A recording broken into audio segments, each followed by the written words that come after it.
السلام علیکم ناظرین، آپ دیکھ رہے ہیں نسیم زہر پاکستان۔ یقینی طور پہ آپ کے ذہنوں پہ، دلوں پر ایک ہی بات حاوی ہوگی، اور وہ یہ کہ جو 14 بچے اپنی جان کی بازی کھو بیٹھے، جبکہ گائنی وارڈ میں ایک شارٹ سرکٹ ہوا، ابھی تک معلوم نہیں کہ ایگزیکٹلی ہوا کیا۔ تو دروازہ بند، آگ لگی، آگ بھڑکی جب، تو دروازہ لاک تھا، 14 بچے نیو بورن، گائنی وارڈ تھا، وہ باہر ہی نہیں نکل پائے۔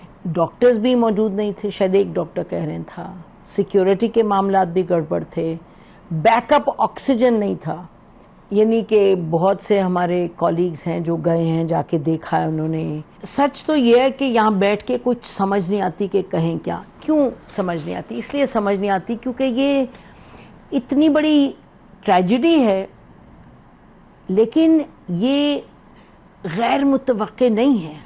کیوں نہیں ہے غیر متوقع؟ اس لیے نہیں ہے کیونکہ وہ ہاسپٹل جہاں کے بہت کم چیزیں فنکشن کرتی ہیں، جہاں کے ایک عام شہری جاتا ہے، جہاں کے جو امیر لوگ ہیں، جن کے پاس انفلوئنس ہے، جن کے پاس پاور ہے، ان کے بچے نہیں جاتے، وہ خود نہیں جاتے وہاں تو۔ اور یہ نہیں ہم کہنا چاہ رہے کہ غریب امیر کی بات ہے، لیکن حقیقت یہی ہے کہ وہاں جو لوگ ہیں کرتا دھرتا، جو امیر ہیں، اور میں اپنے آپ کو بھی اس کیٹیگری میں ڈالتی ہوں، ہم تو نہیں جاتے وہاں وہ جاتے ہیں جو کہ بالکل اس معاشرے کے یتیم ہیں۔ اور یتیم کون ہے؟ جیسے پروفیسر قرار حسین نے کہا تھا کہ قرآن میں جو یتیم کا ذکر ہے وہ ان کا ذکر ہے جو کہ جن کا کوئی پرسان حال نہ ہو۔ تو اصل حقیقت یہ ہے۔ اچھا، اب یہ آپ کہیں گے کہ یہ رونا دھونا کیا؟ سچی بات ہے کہ یہ رونا دھونا، یہ واویلا، یہ کرنا ہمیشہ اس کا کوئی فائدہ ہی نہیں، اس لیے اب بات کیا کریں؟ اصل معاملہ یہ ہے کہ آپ جو حکومت چلاتے ہیں، جو پالیسی بناتے ہیں، جو میڈیا میں بیٹھے ہیں، ان کے لیے پرائیورٹی کیا ہے؟ پرائیورٹی پالیٹکس ہے، پرائیورٹی اپنی طاقت کو برقرار رکھنا ہے، پیسے کو برقرار رکھنا ہے۔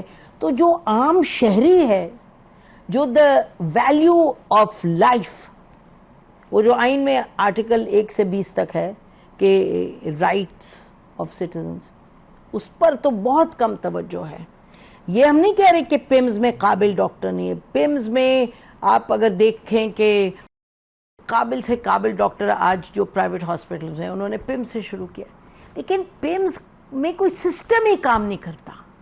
آپ اپنے گھر میں دیکھ لیں، آپ کا سسٹم نہیں کام کرے گا تو کیا چاہے کچن ہو، چاہے گراج ہو، چاہے ڈرائنگ روم ہو، یا ہر جگہ آپ کو مشکل نظر آئے گی۔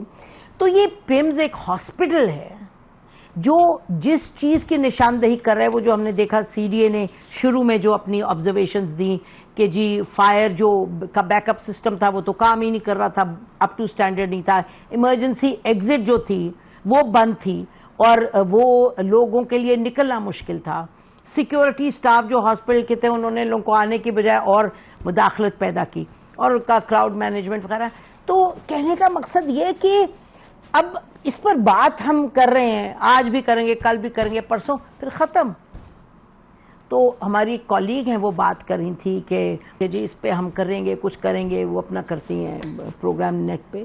تو ہم نے کہا فائدہ تو یہ ہے کرنے کا کہ اگر ہم لوگ لگ جائیں اس اتنی بڑی ٹریجڈی کے، اب جن لوگوں کے بچے گئے ہیں ان کے لیے تو بس اللہ ان کو صبر دے، اور ان سے بحیثیت ایک معاشرے کے ہمیں جو لوگ کرتا دھرتا، اور میں میڈیا کو بھی اس میں ڈالتی ہوں، ہم تو ان سے معافی مانگ سکتے ہیں کہ we don't privatise the life of an ordinary citizen ہے۔ اور پھر آپ مطلب کہنے کا مقصد یہ ہے کہ آپ پیمز ہسپتال ہیں، اور میں پھر یہ کہوں گی کہ جو راول پنڈی کارڈیالوجی سینٹر تھا، جہاں ڈاکٹر جنرل کیانی نے چلایا تھا اس کو، وہاں بھی عام لوگ جاتے تھے، لیکن بڑا سسٹم اچھا تھا۔ ادھر سسٹم ہی نہیں ہے، اور کوئی پوچھے پرائم منسٹر شہباز شریف صاحب سے کہ آپ نے شروع کیا تو آپ نے سیکٹری ہیلتھ کو نکالا، ہمیں نہیں معلوم، نکالنے جس کو بھی نکالنا ہے وہ ہمیں نہیں معلوم، لیکن جو وہاں آن دا اسپاٹ ہے، جو ایگزیکٹو ڈائریکٹر ہے، مطلب کسی کی ذات سے تو ہمیں نہیں، لیکن جو فنکشن کر رہے ہیں کس طرح فنکشن کر رہے ہیں، وہ ابھی ہمارا میڈیا رپورٹ کر رہا ہے OPD میں یہ پرابلم ہے, اس میں یہ پرابلم ہے. جو جاتے ہیں وہاں لوگ باقاعدگی سے ان سے پوچھیں.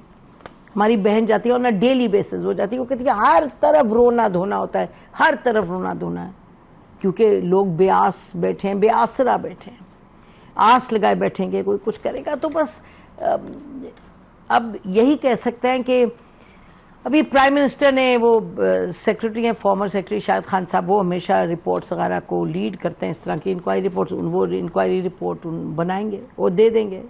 اب پھر آگے کیا ہوگا؟ This is not the first time کہ پمز میں ٹریجڈی ہوئی, اسکیل پہ نہیں ہوئی.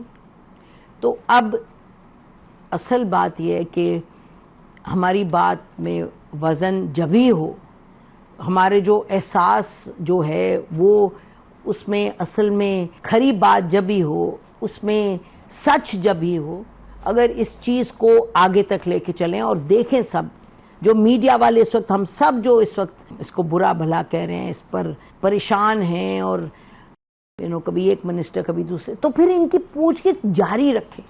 یہ نہیں کہ 2 دن اور 4 دن اور 6 دن کے بعد. اس سے زیادہ کیا کہہ سکتے ہیں؟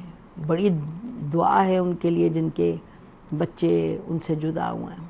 اور رپورٹ دیکھتے, جب رپورٹ آئے گی تو اس میں تو آئی ڈونٹ تھنک کہ کوئی ایسی نئی بات آئے گی. ایک ہسپتال ہے جو بالکل ڈس فنکشنل ہے, اور سب کو پتہ ہے ڈس فنکشنل ہے, بالکل ایگزیکٹو کی آنکھ کے نیچے ہسپتال, ایوری بڈی نوز. چلے رپورٹ بھی لکھیں, بڑی اچھی بات ہے. آگے کریں گے کیا, اور اس میں میڈیا کیا کرے گا, یہ دیکھتے ہیں آنے والے دنوں میں. اور ہماری بھی بڑی ذمہ داری بنتی ہے.